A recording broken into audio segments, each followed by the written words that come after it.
that is what life is about, and that's how you change who you are. It's like really weird to talk about. I do not think I'd be here right now.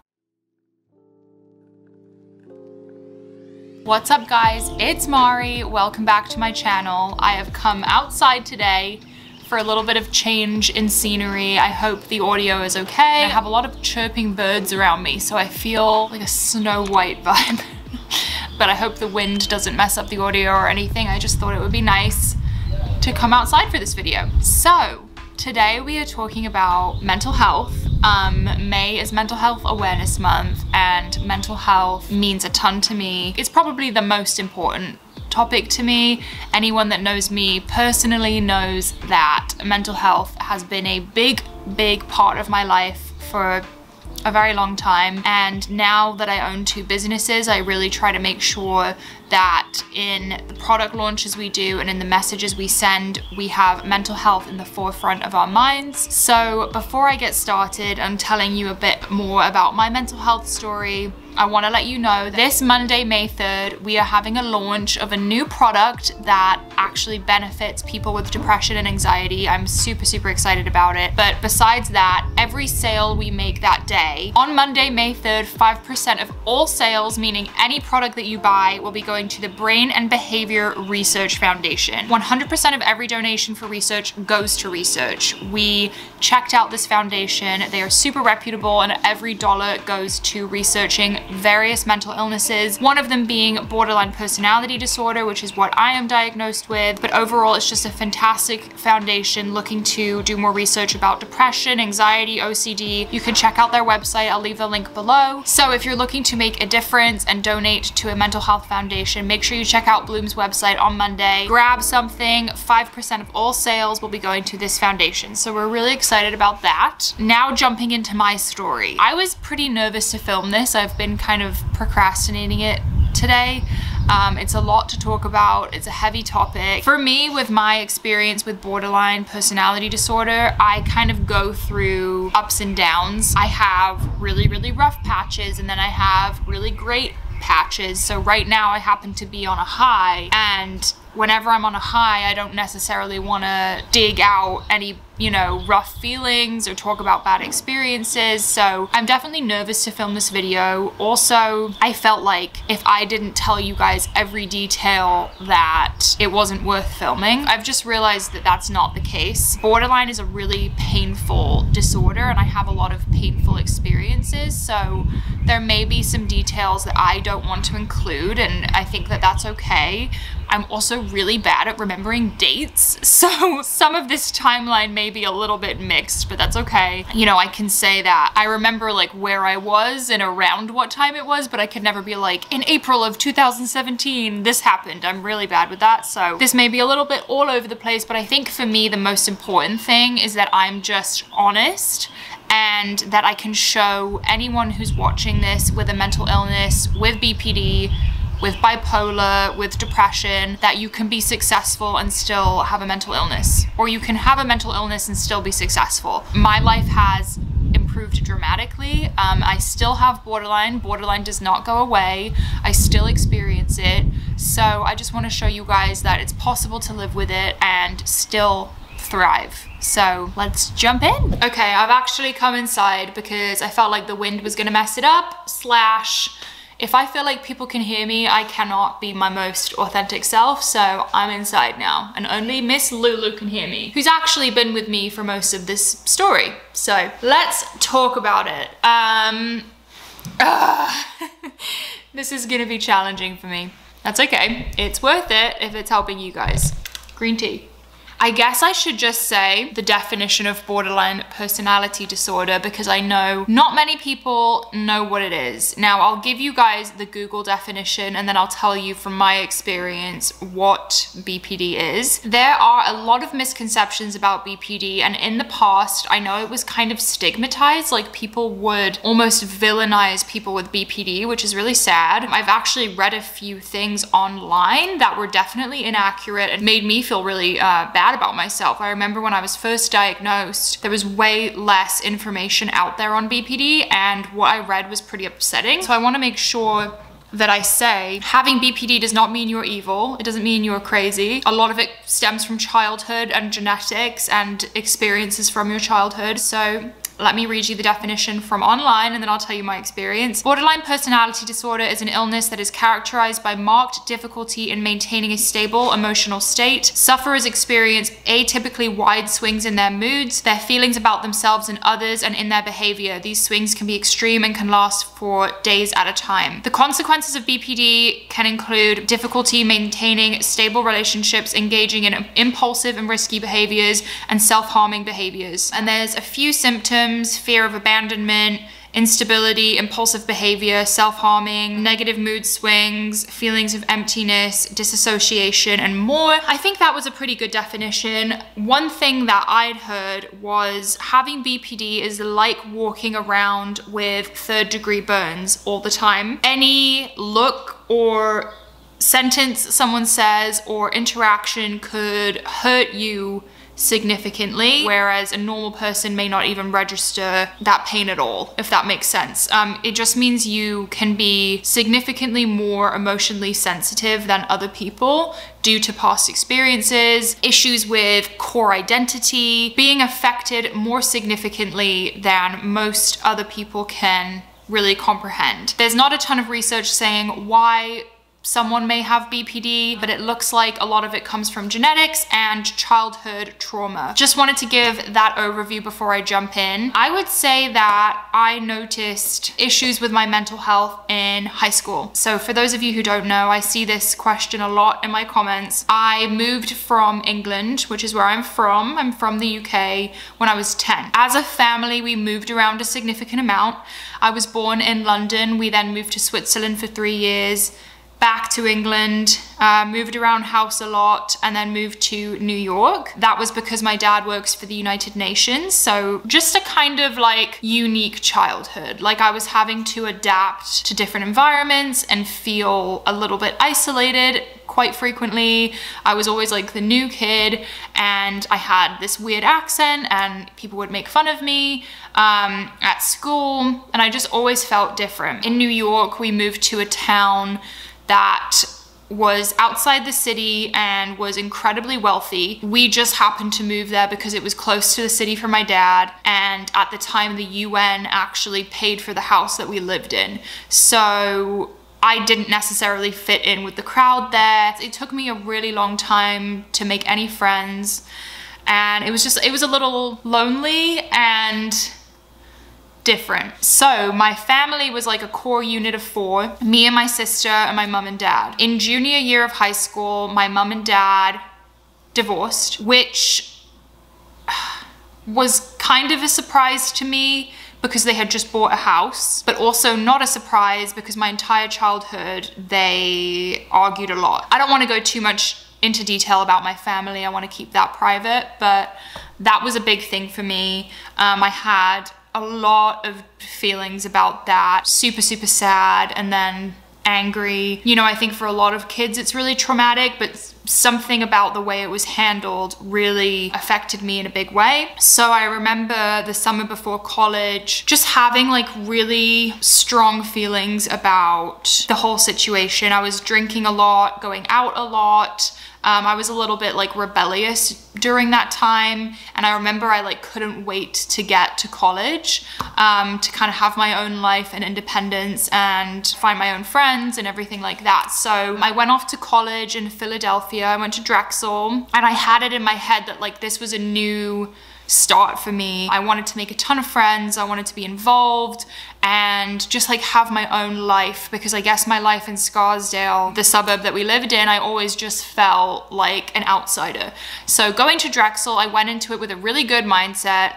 I made a ton of friends. I joined a sorority. With that said, I also discovered drinking and partying and all of that side of things, and I definitely overdid it, I'll say that. My freshman year, I was on academic and social probation. I remember I was failing a bunch of classes, and I just like was a little bit chaotic, very chaotic. And I remember that's when I really started to experience the feeling of instability. I just remember that my emotions were getting triggered frequently. With the friendships I was creating and relationships I was creating, my moods were just like pretty unstable. I remember being confused because I would talk to my other girlfriends and they would, you know, they would get upset about the same things I would, but I felt like my upset was different to theirs. Like I felt like my world was ending, whereas they were just need a girls' night and then they would be okay a week later.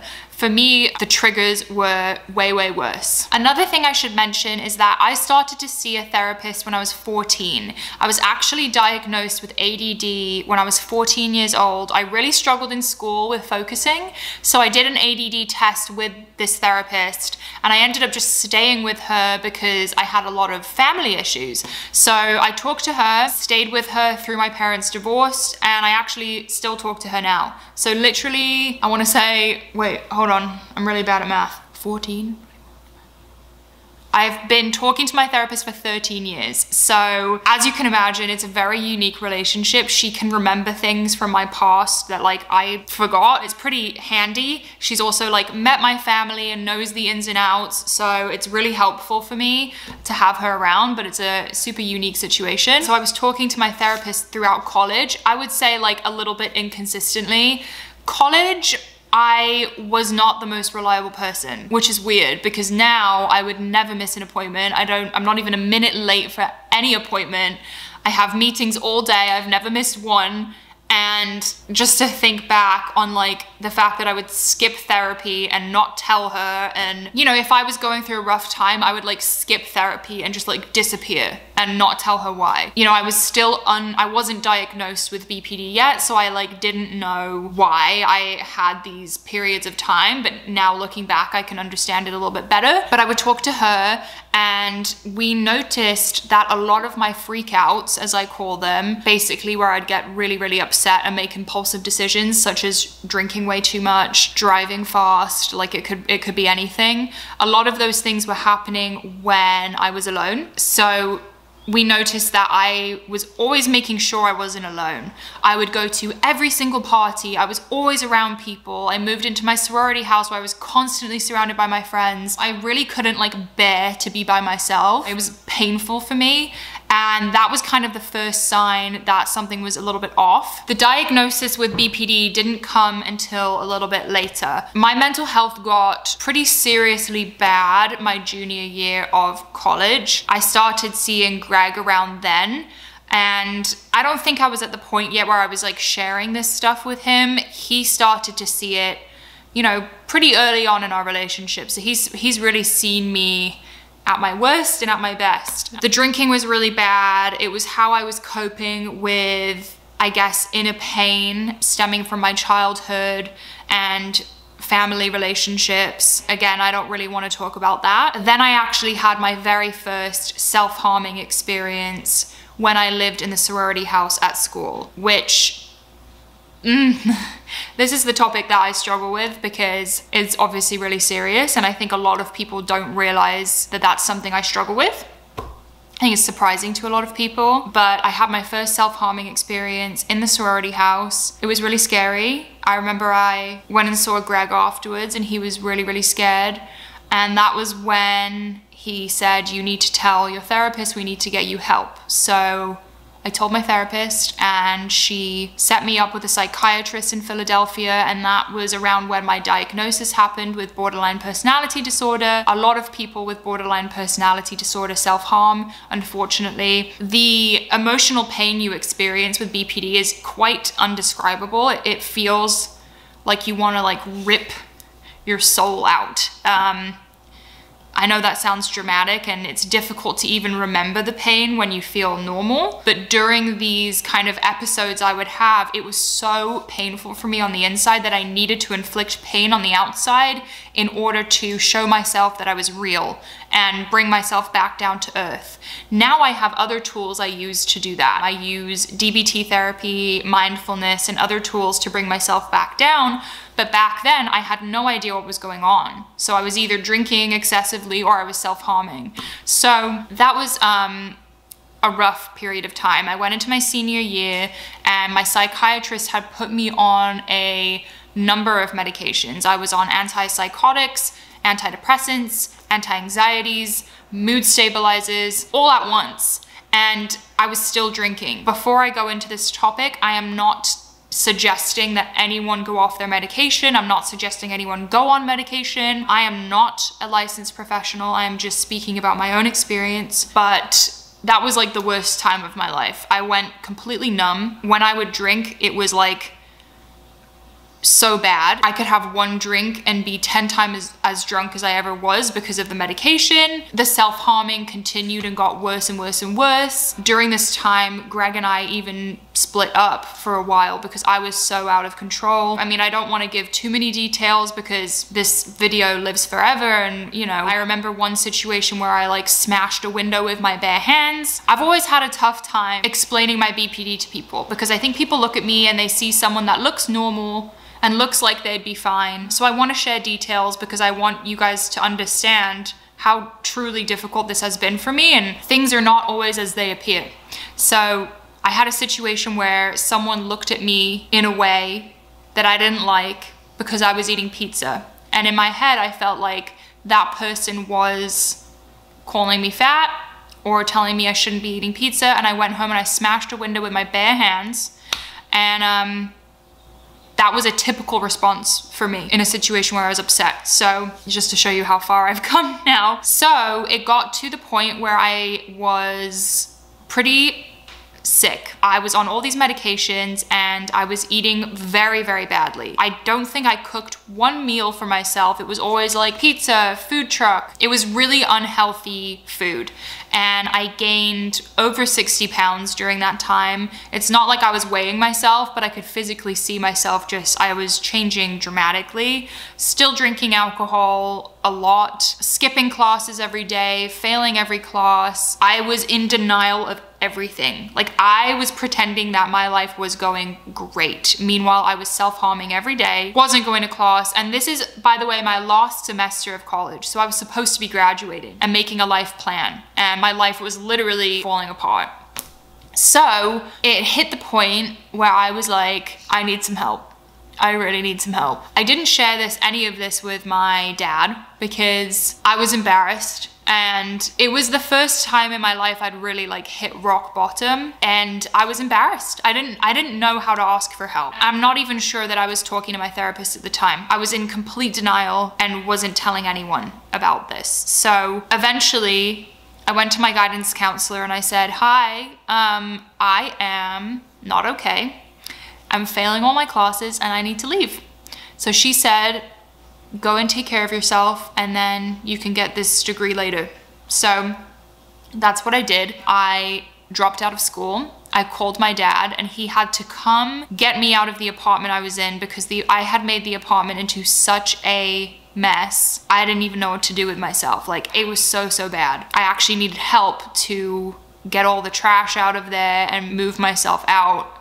So he came all the way to Philly, he picked me up, and we went back to New York. This is where we really tried to dissect, okay, like, what do we need to do? And I remember my dad took me to a holistic doctor who looked in my face and said, mental illness is not a real thing. So I stormed out. My dad got me all these books about gut health and how you are what you eat and healthy food is gonna make you feel better. And I was so offended. I like threw it back in his face. I was just in so much pain that I was in the mindset of like, no one can understand me right now. So it was a struggle. Eventually I got off of my medication, and this was a difficult thing for me to do. I was supposed to wean myself off. This was heavy, heavy medication that like completely changes your whole personality and demeanor. So like, you're supposed to wean off of it slowly with guidance. I didn't do that at all. I stopped cold turkey and it was awful. I mean, my depression was like horrendous.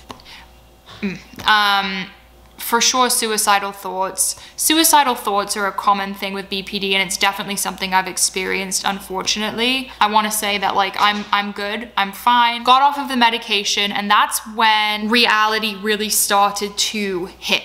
I realized kind of like what had happened to to my life. I had dropped out of school. I basically had no friends at this point. I had cut off every friendship I had. I was super, super unhealthy. I remember I was like throwing up every day because of how sick I had made myself. I had gained all this weight. I basically wasn't leaving the house. I had zero goals or aspirations. And this is, by the way, when I talk about this, like I feel like I'm talking about a different person. I don't really associate myself with this person anymore. It's like really weird to talk about. But it was just, I mean, like I was a shell of a person.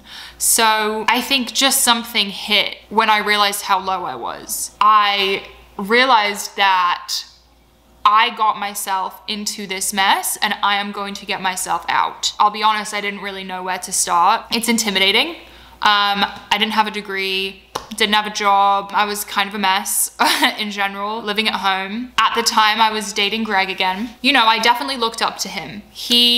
Fitness had always been important to Greg, and he was into bodybuilding, super muscular guy. And for the first 2 years of dating him, I was uninterested in his fitness world. He would go to the gym every day. He would cook every day. He would talk about fitness all the time. And I was completely uninterested. If anything, I was like anti-fitness because I think it made me feel bad about myself. So when I decided to turn my life around, I was like, I mean, I guess I can try and get into fitness. Fitness from an outside perspective, it's like, the people who are into fitness look like they have their shit together, right? So I was like, well, I want that. I want to get healthy and I want a goal. So that's what I did. And for literally 9 months straight, I completely isolated myself. I barely hung out with anyone except Greg, my dad, and my dad's girlfriend, Alexandra. And I was completely obsessed with fitness. Every single day, would listen to podcasts, read books, watch fitness influencers. Like I studied it, and I got thrown into the world of bodybuilding because that's what Greg was into. So I would watch bikini competitors and I would see what they were eating, and I would watch, you know, workout videos and teach myself form and listen to podcasts. And my knowledge just grew and grew and grew. I started really small. I started by just changing my meals. So for example, my regular breakfast before fitness was 2 muffins. And when I say muffins, they were like this big. 2 muffins, an iced coffee with milk and sugar. By the way, like when you have a mental illness and you add big doses of sugar like that, it's gonna make your mood swings worse, right? Because it's your blood sugar levels are going up and down all the time. So I really wasn't doing myself any favors. So I swapped that out. And I remember, I will never forget this. The first meal I ever made on my fitness journey, I basically just copied Greg's breakfast. So I made 6 eggs. I think I had oatmeal and like avocado and blueberries. And it was like, I mean, it was a big plate, like a whole bowl of oatmeal, 6 eggs, like it was a huge meal. And I was so proud of it. And I FaceTimed Greg and I was like, look, I'm on my fitness journey. And he was like, okay, great. Why so many eggs? And I was like, oh, well, this is how many you eat. And he was like, well, I'm a 230-pound bodybuilder. You don't have to eat that much. But you know, it's just a cute moment that I remember because I wanted to be like him. So from there, I taught myself more about nutrition and how much I should be eating and exercising. I remember I would go do sprints with Lulu at the local golf course. Eventually I got into a gym, which was tough. I left crying multiple times, deep into my fitness journey because I felt so intimidated by everyone else there. I remember the leg press was my favorite thing, and I was really focused on getting strong. That was always my thing. I didn't want to be skinny. That wasn't never my goal. I wanted muscle. And also, I wanted to be strong on the inside, and it's taken me a while to realize like that was really the core of my whole fitness journey. I wanted to be someone that could go out in public and not get triggered by everything. I could have an interaction and a relationship without being so sensitive. Obviously, that's part of BPD and it wasn't my fault, but I wanted to build up a core identity that was strong and that wasn't altered by other people or just like exterior things. So that was what really pushed me. For 9 months, I mean, every day I was working towards this goal. And that's what kept me doing it. Every time I wanted to give up, I was like, you are going to feel mentally so much better after this workout. You have to finish it because otherwise you're going to go back to how you used to feel. And to be honest, I still do that. My mental health is my biggest motivator out of anything.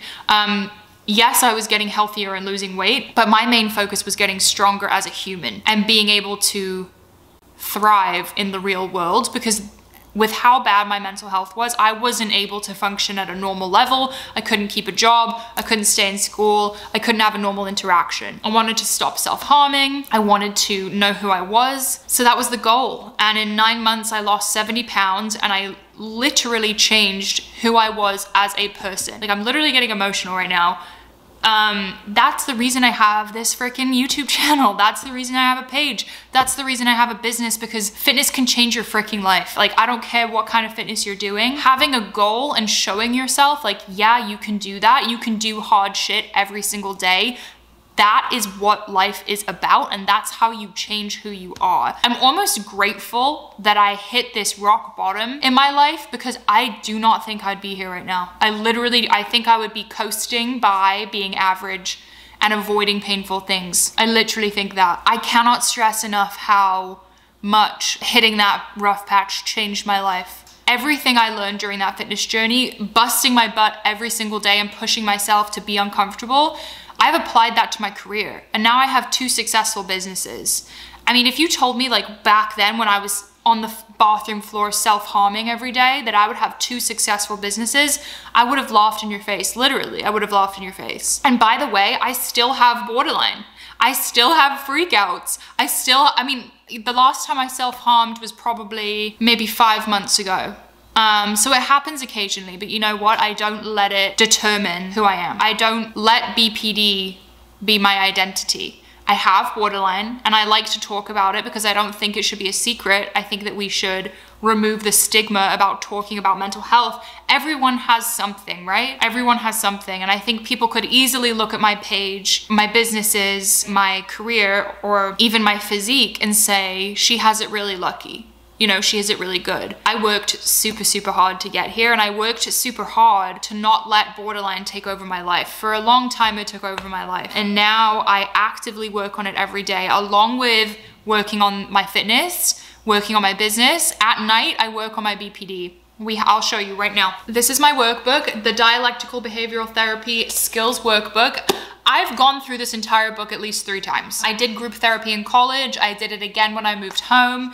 And now Greg and I go through this workbook every single night to practice mindfulness skills and skills that help me regulate my emotions in day-to-day life. A lot of people with borderline struggle in jobs. They struggle in their relationships. I mean, it makes life hard, and I'm telling you, like, you don't have to suffer. You just have to work on it. And I know it's tough. Like, at the end of the day, do I really want to read this? No, but it's made me such a better person. I've also rejoined a group. It's an online group therapy which starts on Monday. I'm really excited. It takes constant work to work through borderline. The same way with fitness, like, I still have to work out 5 days a week to stay strong and keep improving. I'm never gonna not work on my BPD. That's just how it is for me, and I've accepted it. And honestly, there's parts of BPD that I'm so grateful for, you know? Like, I think because I'm so sensitive, I can really empathize with other people. I'm always looking out for other people's feelings as well. I'm really observant of, like, facial expressions and, like, how people feel. And the thing I hate the most is when other people feel upset or uncomfortable, and I think that that makes me a really caring person. So although I have days where I'm like, screw BPD, I would do anything to get rid of this freaking thing. I don't know why it exists. I get really mad about the fact that I have it, but I have to remember that it's made me who I am, and it's made me strong, and it's taught me how to fight. Honestly, a lot of people with BPD sadly don't make it. They end their lives. A large percentage of people with BPD commit suicide, and that is terrifying. That's why I take it so seriously, and that's why I like to talk about it on my platform. So okay guys, I know that was a really heavy topic, and honestly not super easy for me to talk about, but I think it's really important that we do talk about it and raise awareness, and also just showing you guys that, like, everything is not as it seems. Social media is a really tricky place. I mean, even if you looked at my page, it looks like everything's perfect, and it's not. I struggle big time, and I want you guys to know that, and I have struggled to get here. So if you have a mental illness and you're struggling right now, you are not alone, and you can still have a life that is full, and you can still be happy, and you can be successful, and I'm rooting for you. and this community is rooting for you, and I love you guys so much. Thank you for giving me a safe space to talk about my story. I would love to hear more about your guys' story in the comments, or just any insight about your mental health journey. And don't forget, Monday, May 3rd, we are donating 5% of all sales to the Brain and Behavior Research Foundation, which is awesome. So I love you guys so much. If you like the video, please give it a thumbs up. Don't forget to subscribe, and I'll see you in the next video.